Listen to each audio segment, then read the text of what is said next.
Oke, assalamualaikum warahmatullahi wabarakatuh. Masih bersama Pak Ibnu di sini, masih kuliah online.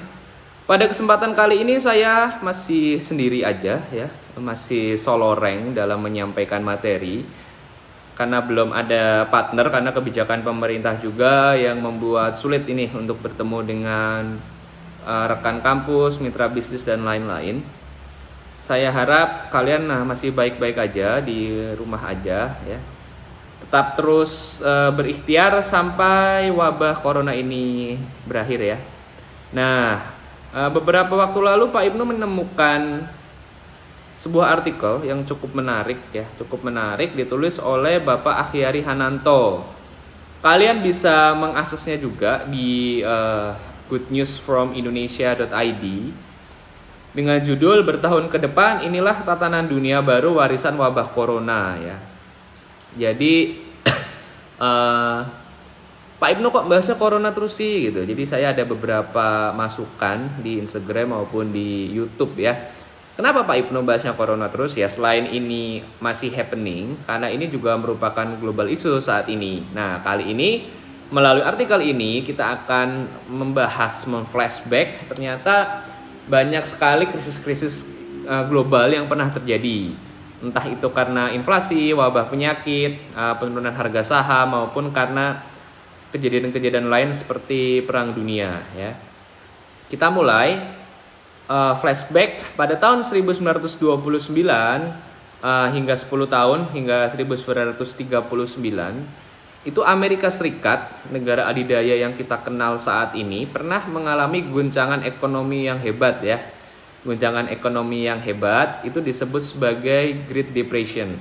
Bagi kalian, karena ini panjang sekali penjelasannya, kalian bisa cek aja di Google informasi tentang Great Depression. Ketika itu intinya harga saham di Amerika turun dan masyarakat Amerika ketika itu dilanda kepanikan yang cukup besar ya,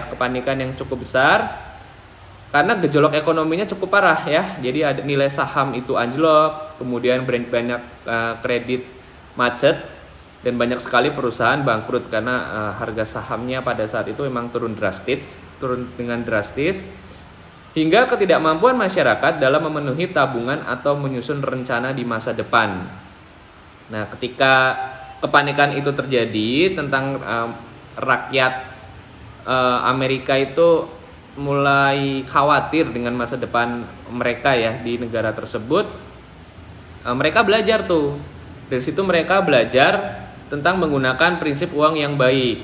Sehingga muncul mantra penting, yaitu was not, won not ya. Artinya tidak membuang-buang sumber daya dan juga bisa membedakan antara kebutuhan dan keinginan, atau singkat kata mereka mulai belajar untuk ngirit ya, hidup ngirit gitu kan. Nah, karena rakyat Amerika ini membiasakan hidup hemat sekian puluh tahun karena dilanda kekhawatiran, mereka akhirnya bisa keluar nih dari krisis ini. Hal ini juga berkat tangan dingin tokohnya itu Franklin D. Roosevelt ya. Nah, ini memunculkan 100 hari pertama kerjanya, itu mendorong Kongres untuk meloloskan undang-undang baru yang disebut sejarawan Lawrence Davidson sebagai kapitalisme berjaring pengaman subsidi. Nah, hal ini dilakukan untuk memutar kembali perekonomian yang baik bagi Amerika Serikat. Hingga akhirnya bangkit lagi ya seperti sekarang. Kemudian yang kedua, contohnya ada hyperinflasi.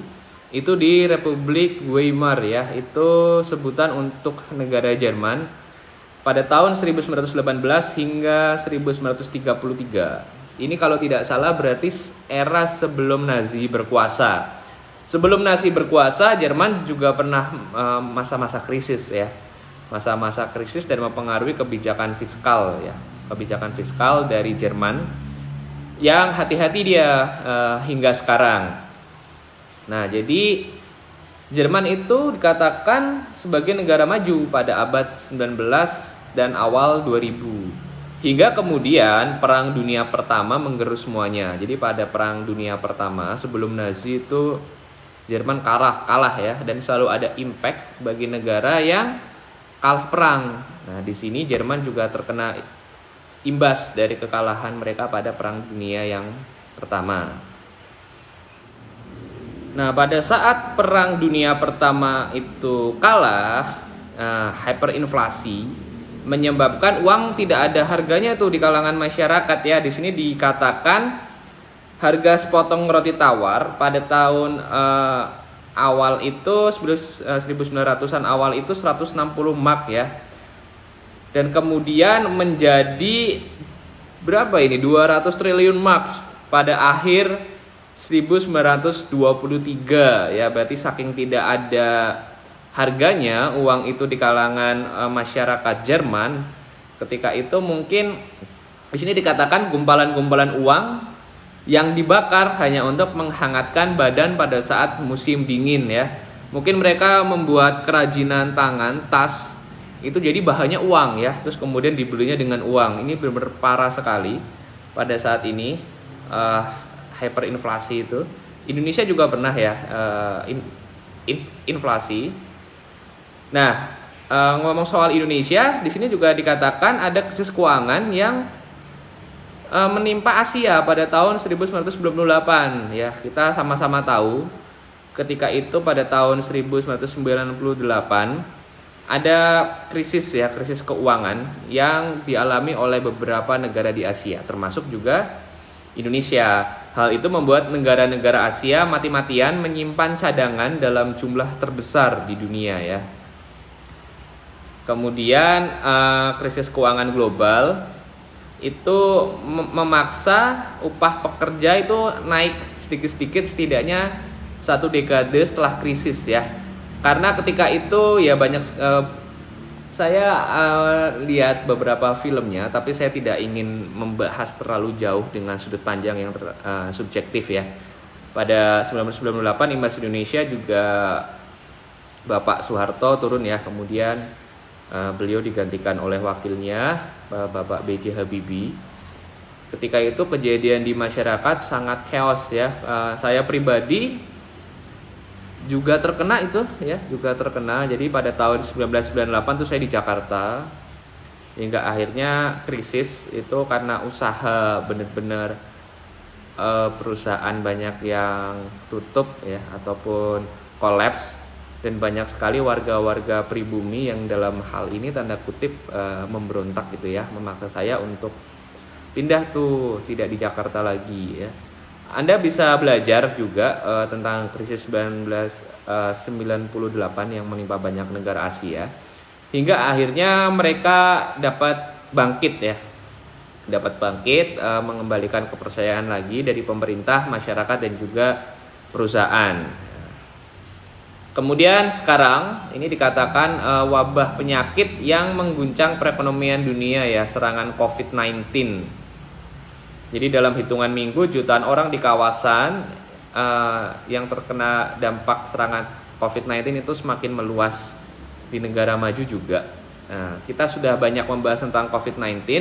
Di sini saya langsung aja akan memberikan pertanyaan bagi para mahasiswa yang mengambil mata kuliah bisnis internasional. Silakan tulis di kolom komen dengan format seperti biasa, nama dan juga NIM. Itu tentang kira-kira tatanan dunia baru apa yang terjadi setelah wabah COVID-19 ini berakhir. Kalian bisa mengambil analisis dari mungkin kebiasaan-kebiasaan baru apa yang akan ada di masyarakat setelah COVID-19. Yang kedua, bisnis apa yang akan memulai merangkak pertama setelah wabah ini selesai. Kemudian yang ketiga, negara mana yang mungkin akan pulih lebih cepat setelah COVID-19 berakhir dan kemudian bisa menjadi ya negara yang turning point-nya paling cepat gitu setelah COVID-19 ini selesai. Silakan tulis di kolom komen analisa tentang 3 pertanyaan itu tadi. Dan ya sekalian juga untuk bahan absen, jadi ini wajib untuk semua mahasiswa menuliskan pendapatnya. Mungkin cukup sekian pada video kali ini, kurang lebihnya mohon maaf. Akhir kata, wassalamualaikum warahmatullahi wabarakatuh.